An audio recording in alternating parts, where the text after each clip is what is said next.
The IDF eliminated the sons of Hamas leader Ismail Haniyeh, even as Hamas tries to once again regain a foothold in its city Khan Yunis so they can go back to abusing the residents of Gaza and use them as their own human shields. At the same time, Hamas has sent a message to the mediating countries stating we are unable to identify and locate 40 living hostages. All of this is going on as we look to see if we are close to a declared World War III, as US intelligence estimates say that Iran or its proxies will launch an attack on Israel in the immediate time frame. I'm Yair Pinto, and this is your Boots on the Ground report about what is happening in Israel on the 188th day of Israel's war with Hamas, Hezbollah, and possibly soon, Iran. The President of the United States, Joe Biden, spoke Wednesday evening at a press conference along visiting Japanese Prime Minister Fumio Kishida that his country has an ironclad commitment to protecting Israel from the threats of Iran. I want to address the Iranian threat to launch they're threatening to launch a significant attack on Israel. As I told Prime Minister Netanyahu, our commitment to Israel's security against these threats from Iran and its proxies is ironclad. Let me say it again, ironclad. We're going to do all we can to protect Israel's security. According to the U.S. State Department, a few hours after Biden's statement, U.S. Secretary of State Antony Blinken spoke with Defense Minister Yoav Gallant and made it clear to him that the U.S. will stand by Israel against any threats from Iran. They also discussed efforts to reach a hostage deal and a ceasefire with Hamas. Shortly after Biden's statement, the Al Jazeera network quoted an American source as saying that the United States does not rule out a joint retaliatory action with Israel if attacked by Iran or its proxies. Biden's words came in the shadow of a report on the Bloomberg network, according to which the U.S. estimates that Iran or its proxies will launch a missile or UAV attack towards Israel in the immediate time frame. According to the report, the potential attack in which precision missiles will probably be used could be carried out within days. It's a question of when, not if. We will continue to monitor this situation and keep you updated. Stay with us to know the truth. Take a minute to click on the subscribe button, share these videos on YouTube, and follow us on social media so that together we can spread the truth. Switching our focus back to the Gaza Strip, in the last 24 hours, 3 of the sons and 4 of the grandsons of the head of the political bureau of Hamas, Ismail Haniyeh, were among the casualties of an Israeli airstrike that attacked the Shati refugee camp in the western part of the Gaza Strip. Sources in the Haniyeh family told Arab media that the 3 sons of Haniyeh who were killed in the attack were Hazem, Amir, and Muhammad.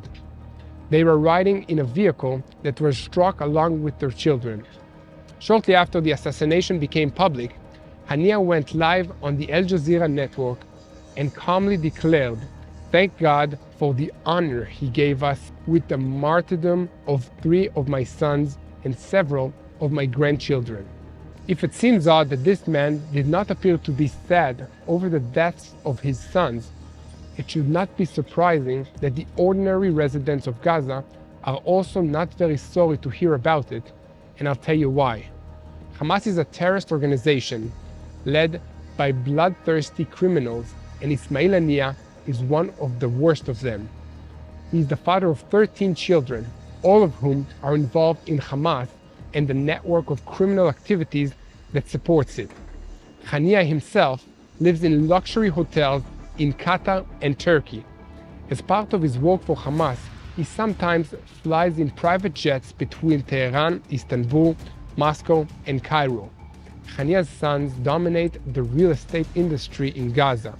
Even during the war, when the situation of the residents of Gaza is not easy, the Haniyeh family sells electricity from generators to the residents of Gaza. The generators and the fuel that runs them is provided by humanitarian organizations and is supposed to be free of charge to these residents.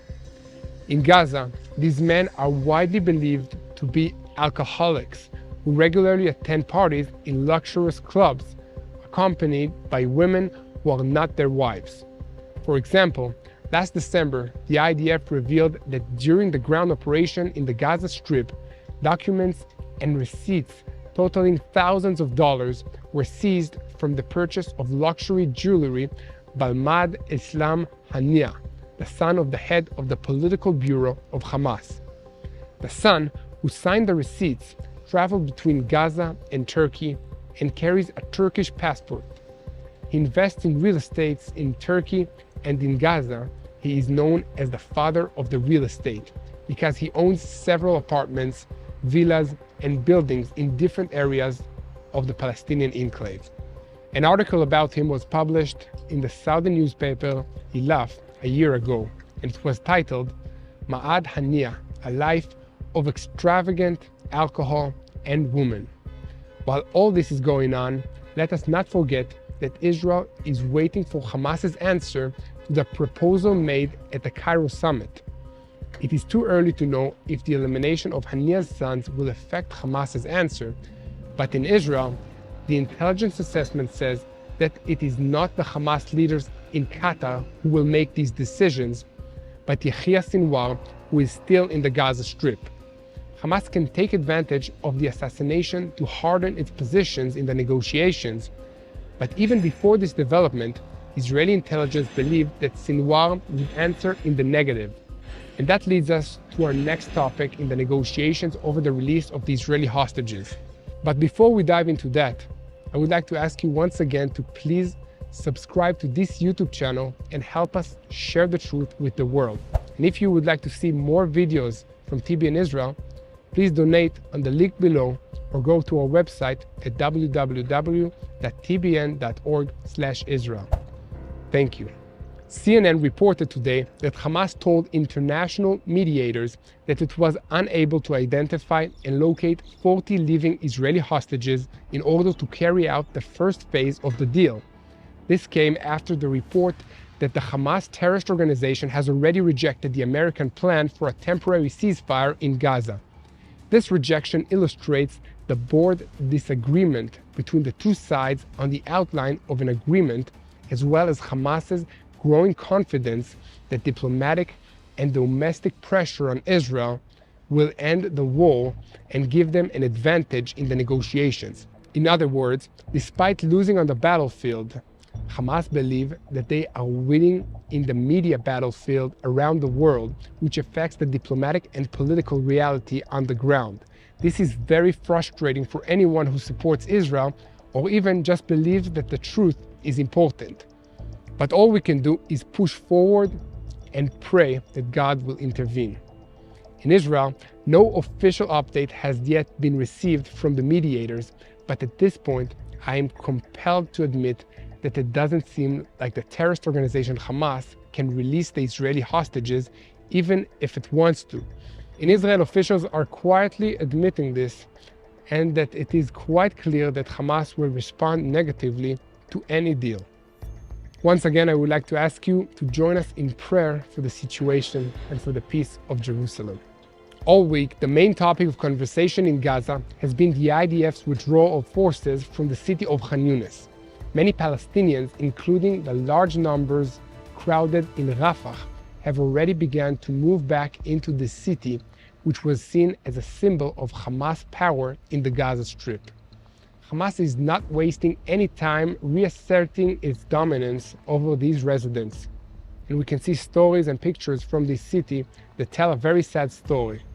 Testimonies of residents who tried to return to their homes in Khan Yunis tell of Hamas terrorists sneaking into the crowds dressed as civilians, but carrying weapons that they use to threaten and intimidate anyone who gets in their way. They call themselves the People's Defense Committee, and in reality, they act as Hamas in disguise. In the town of Bnei Suwaili, in the Khan Yunis area, they declared yesterday that they are repairing the roads and the water lines. In practice, these are the people of the Emergency Committee, a body that is responsible for the infrastructure of the town and whose people are loyal to Hamas. In other words, the terrorist organization Hamas signals that it is back and here to stay, to demonstrate civil governments in the Gaza Strip. They are sending a signal to both their friends and their enemies. However, the residents of Gaza have been left without an answer to the hardships that have accompanied them for 6 months due to the disaster that Hamas has brought upon them and because of the show that it continues to put on at their expense. The infrastructure in Khan Yunis has been heavily damaged in this war.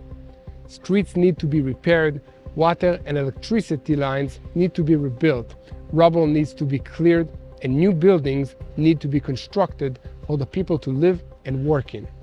Hamas is fooling no one by pretending to be capable of repairing all this damage which happened because of a war that they started. I must point out that IDF Nachal Brigade soldiers continue to operate in the Netzer corridor that separates the north and the southern part of Gaza Strip, embarking on targeted operations and raids on terrorist infrastructure in the Gaza Strip. This holding operation is being conducted while the rest of the IDF forces, which have been withdrawn from the Gaza Strip, are undergoing a process of rest and reorganization in preparation for the push into Rafah, the last city that Hamas is in control in the southern part of the Gaza Strip on the border with Egypt. Anti-terrorist operations continue in the Strip even as major land maneuvers have been concluded. Every day, the IDF troops encounter and eliminate large numbers of terrorists, accept the surrender of others, find and destroy stockpiles of weapons and ammunition, tunnels, bunkers, and other equipment meant to threaten Israel. At the same time, the Air Force is busy launching targeted attacks on terrorist infrastructure all over the Gaza Strip. This includes many terrorists who have begun emerging from the underground tunnels after hearing that the IDF ground forces have been evacuated. Once again, I'm turning to you, the viewers, to thank you for your support and for standing up for the truth. Together, we will pray for the peace of Israel and the peace of the IDF soldiers. So please continue to share and follow us, and also subscribe to this YouTube channel. It really helps us share the truth with anyone who is willing to listen. But the most important thing is to keep praying. Prayer is a powerful tool that we need to use. So join me in prayer for the peace of Jerusalem, and together we will win this war. Hello, this is Mati here in Jerusalem with TBN Israel. This is Yair Pinto from TBN Israel here in Jerusalem. TBN Israel is keeping viewers informed with Israel-focused news, culture, and what God is doing in this land. Support TBN Israel today online at tbn.org/Israel. Thank you.